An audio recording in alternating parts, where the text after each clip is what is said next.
मेरे प्यारे दोस्तों, आज मैं तुम लोगों को रूपनगर राज्य के राजा अभय नारायण की कहानी बताऊंगा।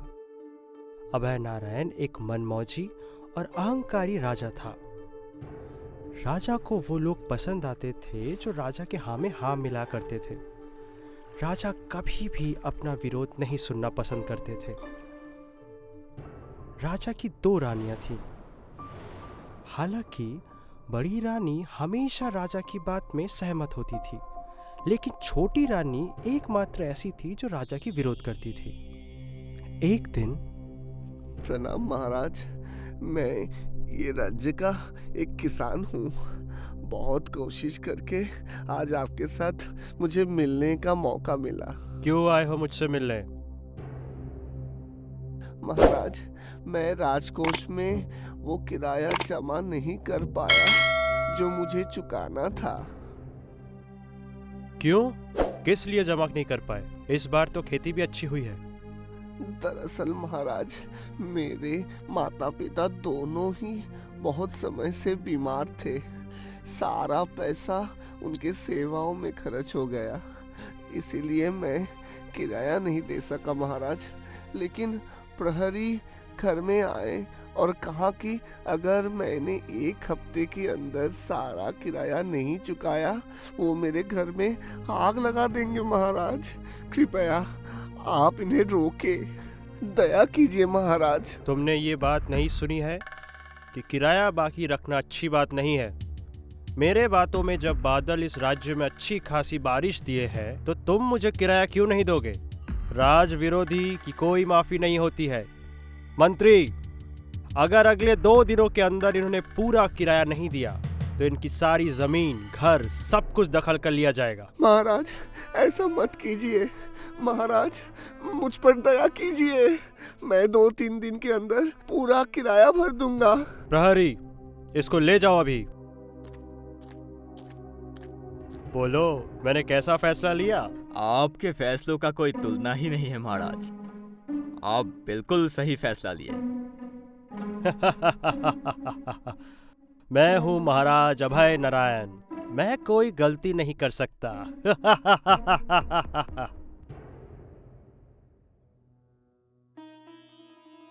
छोटी रानी, बड़ी रानी, कहाँ हो तुम लोग? महाराज, हम लोग यहाँ है। क्या हुआ? मैं तुम लोगों को हर जगह में ढूंढ रहा हूँ और तुम लोग यहाँ वरांडे में खड़े हो। सही है, इसीलिए ही तो मैं छोटे को बोली थी कि महाराज के लिए हम दोनों अंदर ही इंतजार करते हैं, लेकिन वो तो सुनी ही नहीं। वही तो बाहर आने के लिए जिद की। दरअसल महाराज, यहाँ से पड़ने वाली सूरज की किरणें से पूरे राज्य बहुत सुंदर लगते हैं, इसलिए यहाँ आई।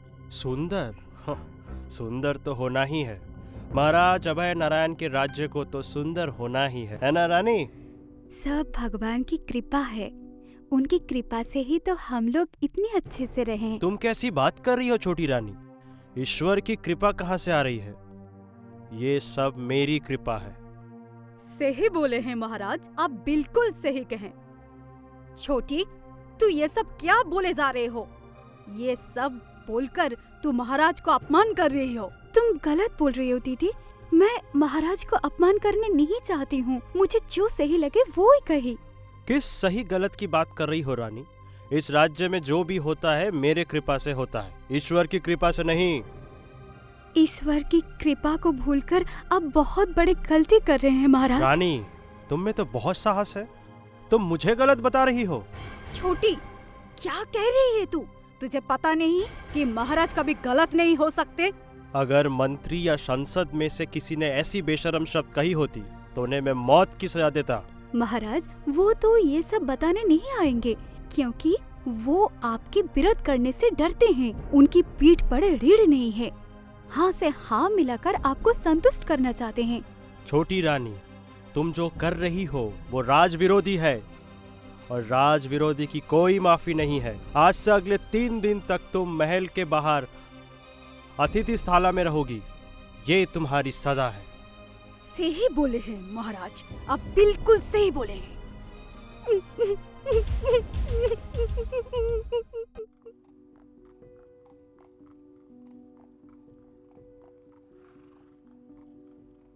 वाह, इस तालाब का पानी कितना साफ है, पूरा नीला है। आपके राज्य का तालाब है महाराज, वो क्या खराब हो सकता है? हाँ, वही तो, तुम बिल्कुल सही बोले हो मंत्री।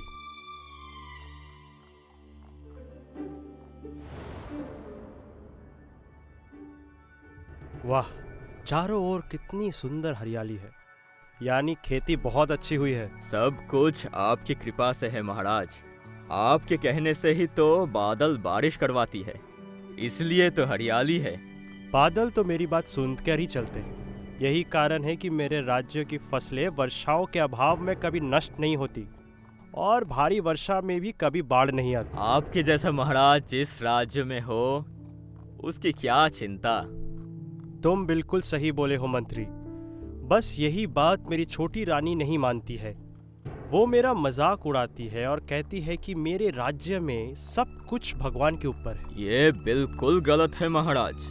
शायद रानी माँ को समझने में कोई गलती हुई है। हाँ, वही होगा।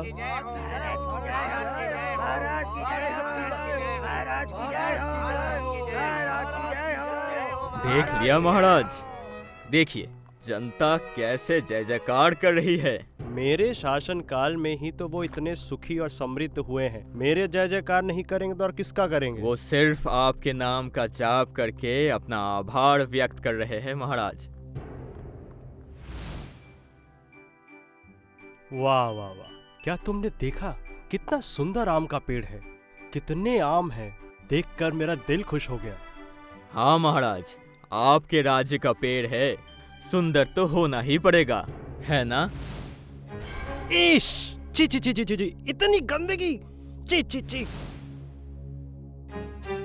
पक्षी, तुम्हारा इतना दुस्साहस! रुको, मैं तलवार से तुम्हारा सर काट दूंगा। मंत्री जी, आप ये क्या कर रहे हैं? वो एक साधारण पक्षी है। क्या उसे मालूम है कौन महाराज है, कौन मंत्री है? उसे अकेला छोड़ दे। तुम कौन हो? मैं हराधन, इस गांव में ही रहता हूँ। जंगल से सूखा पेड़ पत्ते उठाकर जीवन चलाता हूँ। वो तुम जो भी हो, तुम्हारा इतना दुस्साहस कि महाराज की विरोधिता करते हो। जो पक्षी महाराज के कंधे पर मल त्याग करता है, उसका मृत्युदंड ही होना चाहिए, और तुम उसका विरोध करते हो। तुम राजा का विरोध कर रहे हो। तुम्हें भी इस अपराध की कोई क्षमा नहीं मिलेगी। मंत्री, अभी प्रहरियों को बुलाओ। इसके हाथ और पैर को बांधकर इसे जंगल में फेंक के आओ, अभी के अभी। महाराज, आप मेरे बात तो सुनिए।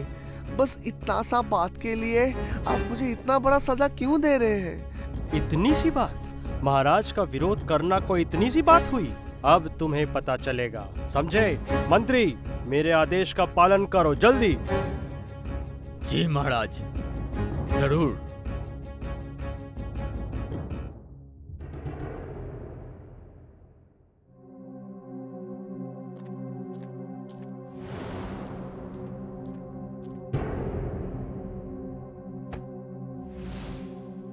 अरे भाई, चल चल, इससे अंदर जाना ठीक नहीं रहेगा।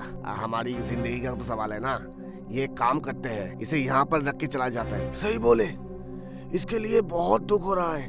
महाराज क्यों इसे इतना बड़ा दंड दिया? हाँ, सजा दिया, वो भी बिना किसी गलती के। ये महाराज ने सही नहीं किया। एक दिन महाराज को इसीलिए पछताना पड़ेगा। वो जो होगा होगा, हम क्या करें?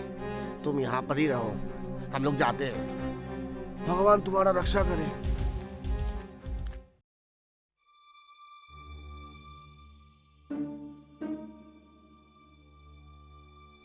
महाराज ने सही किया। वे हराधन को जो सजा दिया, एकदम सही किया। ये तुम क्या बोल रही हो दीदी? महाराज जो किया है वो बिल्कुल गलत है। एक पक्षी ने विष्ठा त्याग किया, इसमें ना तो पक्षी का ना तो हराधन का कोई गलती है। क्या इसका मतलब ये है कि उसकी कोई गलती नहीं है? जब मंत्री ने कहा कि वो पक्षी को भी मार डालेगा तो हराधन ने मंत्री का विरोध किया, यानी वो नहीं चाहता कि उस पक्षी को मौत की सजा दी जाए। इसका मतलब ये है कि उन्होंने राजा का विरोध किया है, और राजा का विरोध करने के लिए कोई माफी नहीं है। क्या पता वो हराधन अभी कैसा है? क्या पता उसे कोई जानवर तो नहीं मार दिया।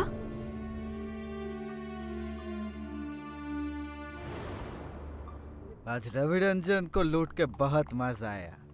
क्यों, ठीक बोला ना मैंने? हाँ, वो तो है सरदार। कितना पैसा और जेवर मिला है हमें। और अभी और भी मजा आएगा जब वो सारे जेवर और पैसे गरीबों में बांट देंगे। तब देखना फिर कितना लोग हमें आशीर्वाद देंगे।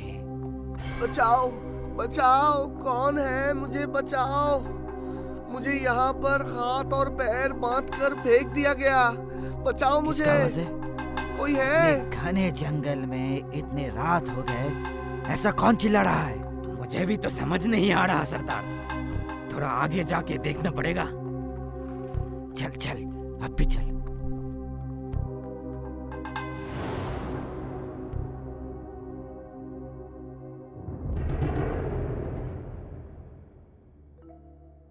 कौन हो तुम? इतना रात पे यहाँ पर अकेला क्या कर रहे मैं हो? हराधन हूँ। राजा के आदेश पर उनके लोगों ने मुझे यहाँ पर छोड़ के गया।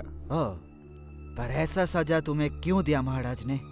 पहले कृपया करके मेरे हाथ और पैर खोल दो, फिर मैं सब बताता हूँ। ठीक है। ए, इसका हाथ खोल दो।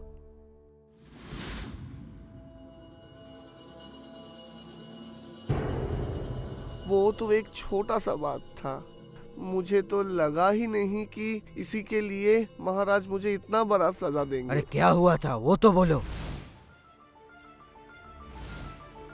पक्षी, तुम्हारा इतना दुस्साहस, मैं अभी तलवार से तुम्हारा सर काट दूंगा। वो तो एक साधारण पक्षी है, उसको क्या पता है कौन मंत्री कौन राजा है? तुम्हारा इतना दुस्साहस।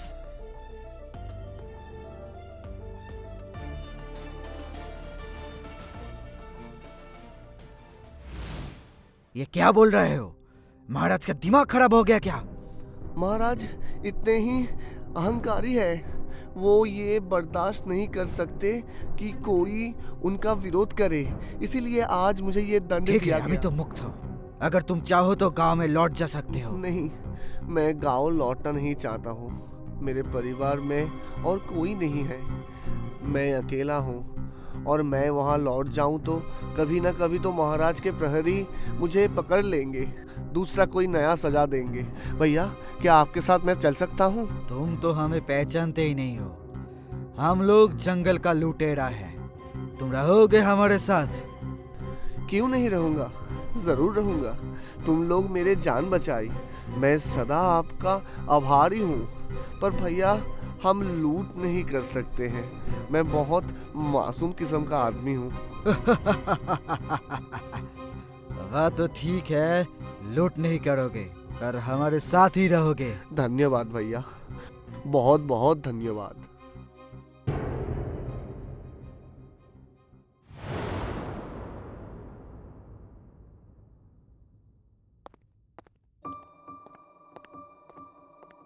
सुनो मंत्री, हम बहुत दिनों से शिकार नहीं जा रहे हैं। चलो कल हम शिकार पे चलते हैं।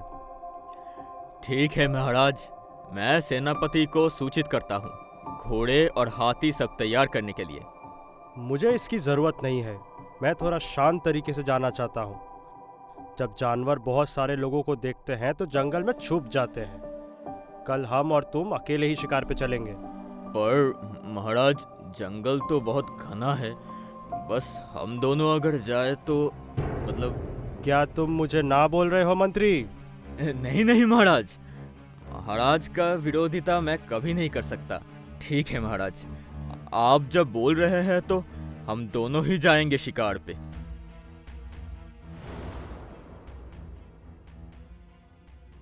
क्या हुआ मंत्री, आज जंगल इतना खाली खाली क्यों लग रहा है? सारे जानवरों को क्या हमारे आने की खबर मिल गई? वैसा ही लग रहा है महाराज, मुझे भी कुछ ठीक नहीं लग रहा है। ठीक है, चलो और भी अंदर चलो, वहां जाकर जरूर कुछ ना कुछ मिल ही जाएगा। और भी अंदर महाराज? मतलब जंगल तो बहुत घना हो चुका है, अगर और भी अंदर जाएंगे तो ठीक नहीं होगा। क्यों नहीं? क्यों नहीं सही होगा? मतलब हम सुने थे कि यहाँ रघु लुटेरे का डेरा है। तुम मुझे हंसाए मंत्री। तुम क्या रघु लुटेरे से डर रहे हो? नहीं, डरता नहीं हूँ, पर इससे अंदर जाने की क्या जरूरत है? अब तो मैं जरूर जाऊंगा। मेरे राज्य में कौन सा लुटेरा है मुझे भी देखना पड़ेगा।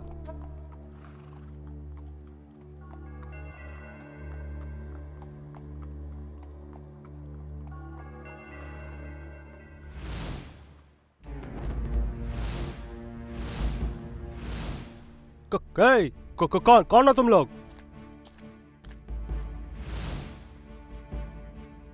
हम लोग लुटेरे हैं। क्या चाहते हो? तुम लोगों के पास जो कुछ भी है हम लोगों को दे दो और सरदार के पास समर्पण कर दो। सुनो लुटेरे, मैं इस राज्य का महाराज हूँ। मुझे और मंत्री को छोड़ दो और ठीक से हम लोगों को लौटने दो, नहीं तो तुम लोगों की हालत बहुत खराब हो जाएगी। खराब? सुनकर तो हम लोग बहुत डर गए। क्या हालत खराब करोगे? ये जो मंत्री को देख रहे हो ना, ये तलवार चलाने में बहुत अच्छा है। तुम लोग अभी मेरी बात मान लो, नहीं तो तुम सबका गला एक क्षण में काट के अलग कर देंगे। सच में मंत्री जी? तो फिर तलवार को थोड़ा निकल कर दिखाइए ना, देखते हैं किसके तलवार में ज्यादा ताकत है, आपका या मेरा। नहीं नहीं नहीं नहीं नहीं, मुझे कोई तलवार चलाना नहीं आता। महाराज झूठ बोल रहे हैं। महाराज ऐसे ही मुझे बाघ के सामने अकेला छोड़ के जाना चाहते हैं। ये सब क्या बोल रहे हो तुम मंत्री? तुम रघु लुटेरे के पैरों के पास बैठे हो? छी! नहीं तो क्या करूं महाराज? आपके जैसे अहंकारी राजा के हाँ से हाँ मिलाते हुए मैं तो मर जाऊंगा। पहले भी मैंने आपके सभी गलत सिद्धांतों में आपका साथ दिया था, सिर्फ अपनी जगह पक्की करने के लिए, क्योंकि आप तो खुद की निंदा सुन ही नहीं सकते। पर अब जब खुद की जान पे आन पड़ी है तो मैं ऐसा नहीं कर सकता। मैंने आपके अहंकार के कारण एक के बाद एक गलत सिद्धांतों में आपका साथ दिया था, लेकिन आज मैं और आपके साथ नहीं रह सकता महाराज।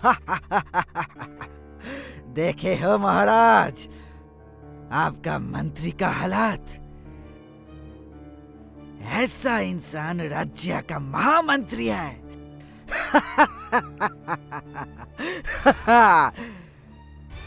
हे, चल रे, महाराज को हाथ पैर बांध के डेरा तक लेके चल।